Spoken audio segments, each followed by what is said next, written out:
بسم اللہ الرحمن الرحیم۔ السلام علیکم ورحمۃ اللہ وبرکاتہ۔ میرا نام ہے محسن اقبال اور آپ دیکھ رہے ہیں اسلامک دنیا ایک چینل۔ آج کی جو ہماری حدیث ہے وہ یہ ہے: اگر لوگ ایسی صلح جو ظلم پر مبنی ہو کریں تو وہ صلح مردود ہے۔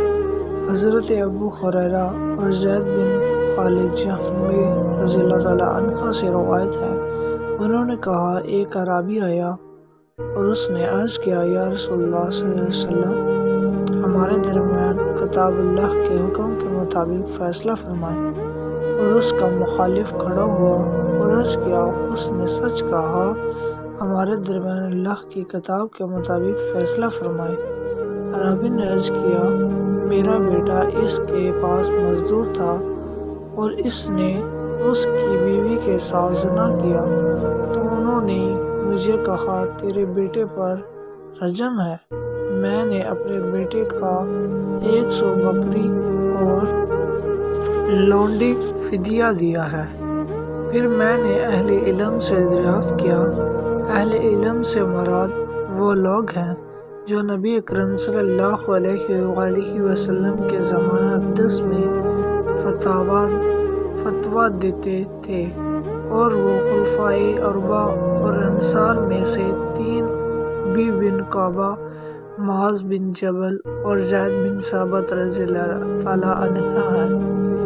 تو انہوں نے کہا، تیرے بیٹے کی سزا 100 کوڑا اور 1 سال جلاوطنی ہے۔ نبی اکرم صلی اللہ علیہ وآلہ وسلم نے فرمایا، میں ضرور تمہارے درمیان اللہ کی کتاب کے مطابق فیصلہ کروں گا۔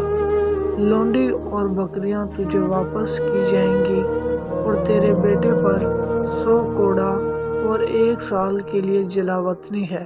پھر ایک آدمی سے فرمایا، اے انیس بن ضحاک اسلمی، اس آدمی کی بیوی کے پاس جاؤ اور اس کو سنسار کرو۔